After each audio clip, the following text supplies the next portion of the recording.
let me call myself for the present William Wilson.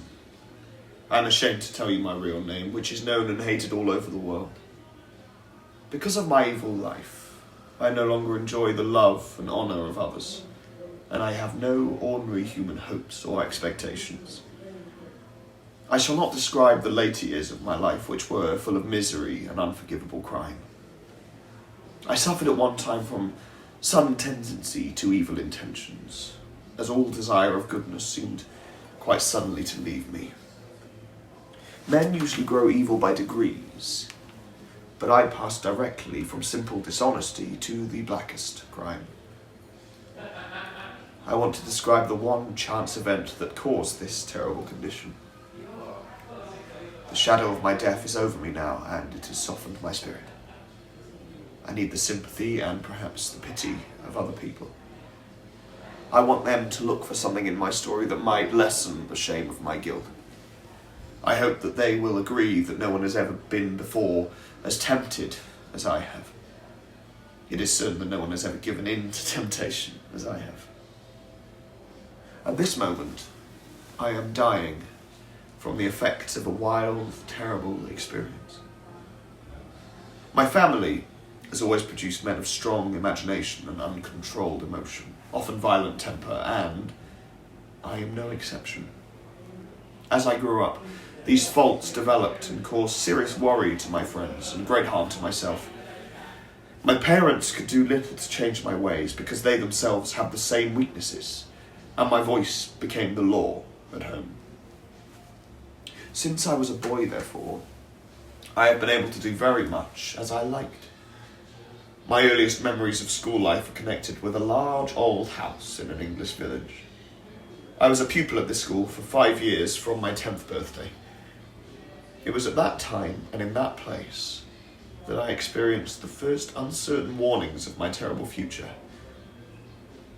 The full and active mind of a child needs no outside interests to amuse it, and my school days provided more real excitement than pleasure or crime have ever given me.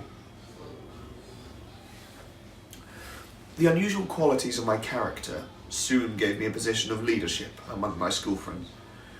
I gained influence over all the other boys of about my own age, except for one. This one boy was a pupil, although not a relative of mine, who had the same first name and surname as my own. Now, this was not really very strange because my surname and name was a common one. In this story, I've called myself William Wilson, which is not that different from my real name. Well, my namesake was the only boy who was my equal in the class and in the sports and the quarrels of the playground. He alone refused to accept my opinions and obey my orders, and he got in the way of my plans at every possible opportunity. Wilson's opposition annoyed me very much. Although I did not show it in public, secretly I feared that I feared him. I could not help thinking that my endless struggle to avoid defeat by him proved that he was better than I, but none of our companions recognized this. None even guessed that Wilson and I were competitors. I knew that he wanted to keep our struggle private. He did not share the sense of direction or strength of will that drove me on. He wanted no power for himself. His only purpose seemed to be to annoy me and spoil my success. There were times, although, when I could not help noticing that he showed a certain sympathy for me, which was not wholly welcome, because it seemed to me that he was sorry for me. It was just an accident that Wilson and I started school on the very same day, and, as I have mentioned, he was not connected with my family in any way. But I was surprised when I learned by chance, after leaving school, that he was born on January the 19th, 1813, which is exactly the date of my own birth. Although I was always anxious about Wilson, I did not really hate him. It is true that nearly every day we had a public quarrel and that he had always allowed me to defeat him, whilst at the same time managing to make me feel like he had deserved the victory. But although we can never really be friends, we were never violent enemies. It is not It's not easy for me to describe how I felt about him. I disliked him. I feared him. I had some respect for him, but more than anything, he interested me. I soon realised that the best way of attacking Wilson was to make use of his one particular weakness in order to stay ahead. This weakness was his voice. For some reason, perhaps a disorder of the throat, he could not raise his voice at any time above a very low whisper. I showed no mercy, I'm afraid, in joking about this unfortunate condition. Wilson got his revenge in many ways, though. He upset me more than I can say. One of his habits was to copy me in every detail, and did this perfectly. It was an easy matter for him to dress in the way I dressed.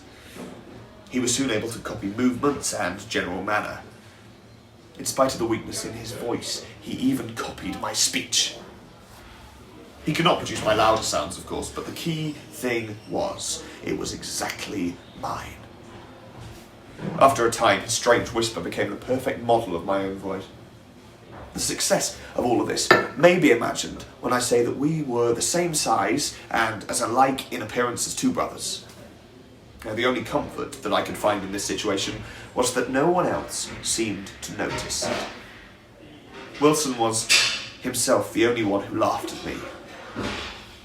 Why the whole school didn't sense his plan, notice it being put into action, and then join in the laughter, that's a question that I cannot answer to this day. Perhaps the success, the perfection of his copy was what made it so difficult to recognise. Wilson had another habit that made me very angry. He loved to give me advice. He gave it in a way that seemed to suggest that I badly needed it. And I did not like this at all, and I refused to listen. But I must admit now that not one of his suggestions or pointers were mistaken or unwise. His moral sense was far greater than my own, you see. In fact, I might have been a better and happier man if I'd more often accepted him as my guide. As it was, I grew more and more to dislike him and his unpleasant interruptions. But it was not until the end of my stay at the school that I really began to hate him. It was at about this time that I had a strange experience with him.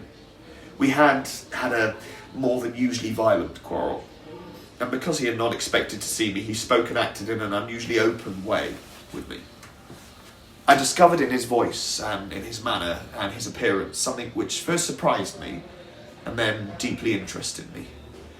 I sensed that I had known him before, in some distant past, perhaps, or in some earlier life.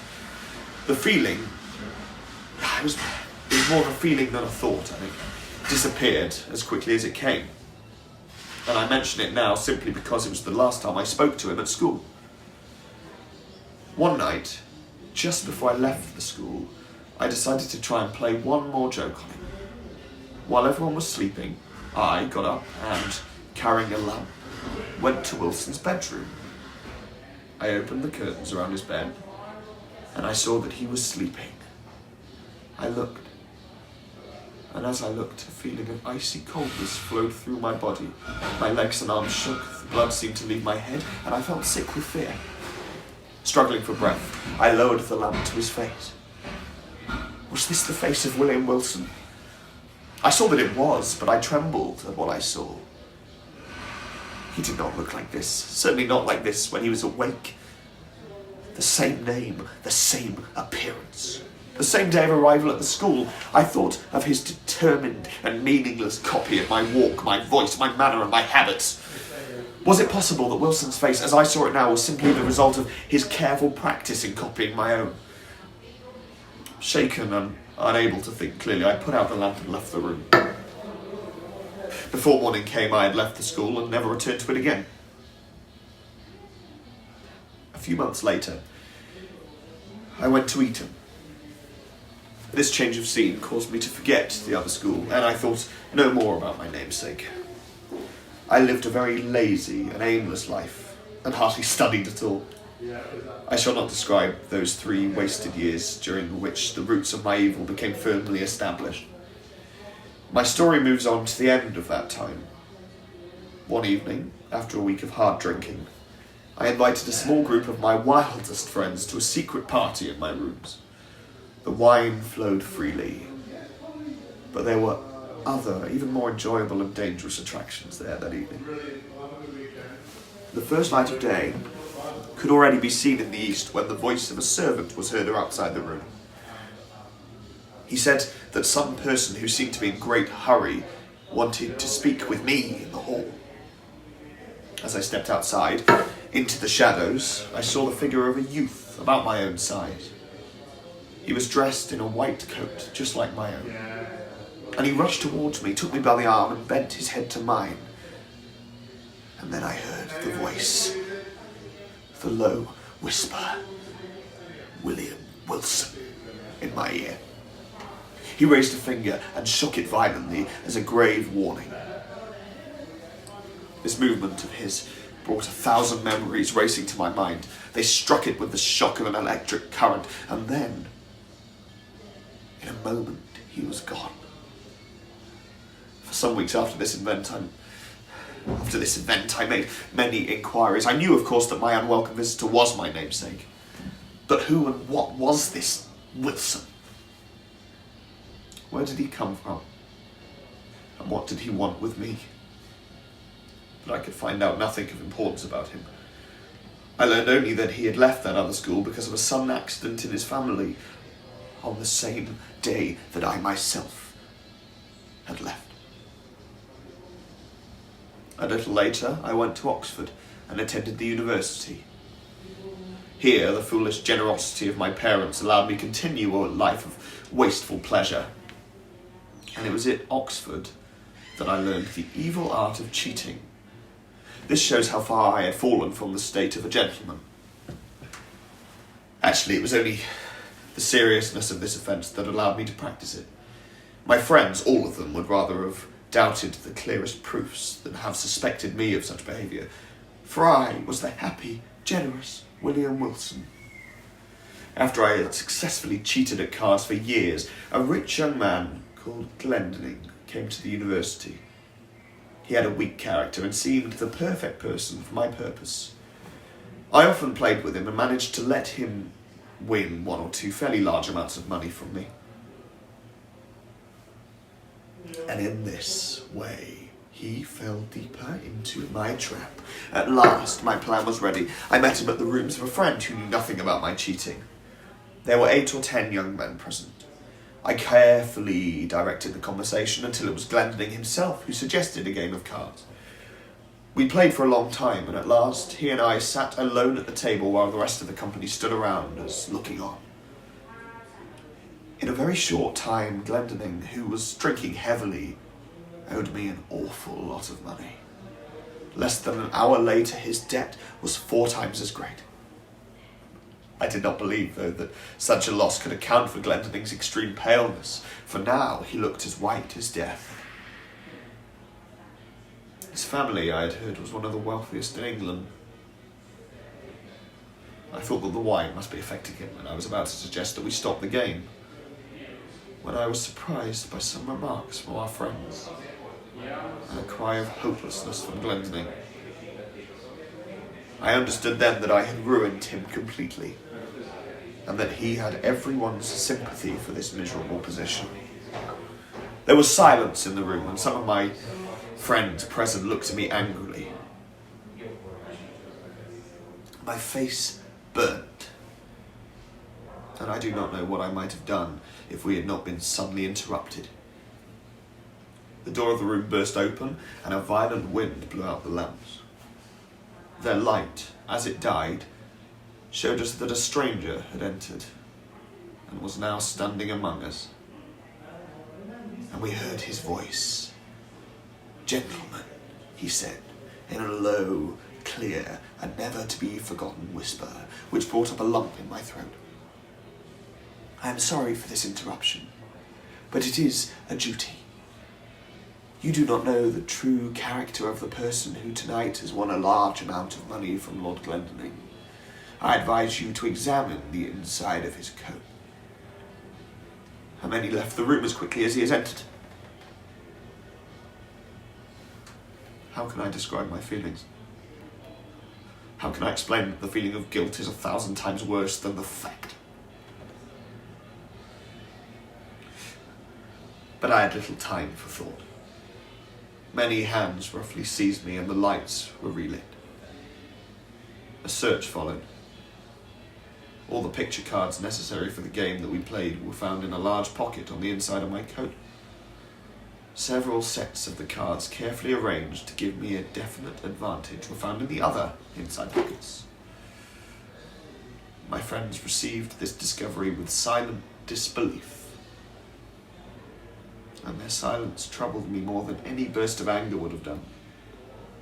"Mr. Wilson," said our host at last, "we have had enough of your skill at cards.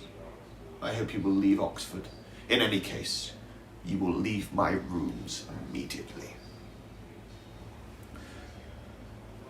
Early the next morning, experienced the bitter pain of shame. I began a hurried journey to Paris. But I could not escape.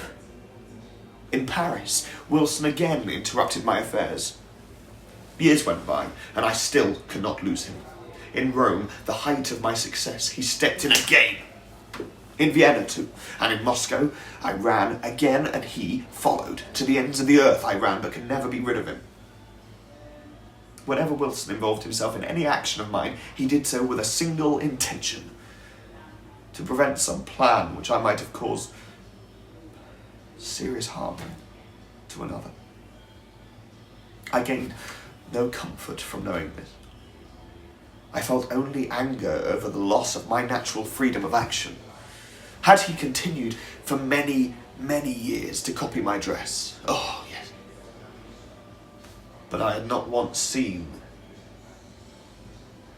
since we were at school together, his fate.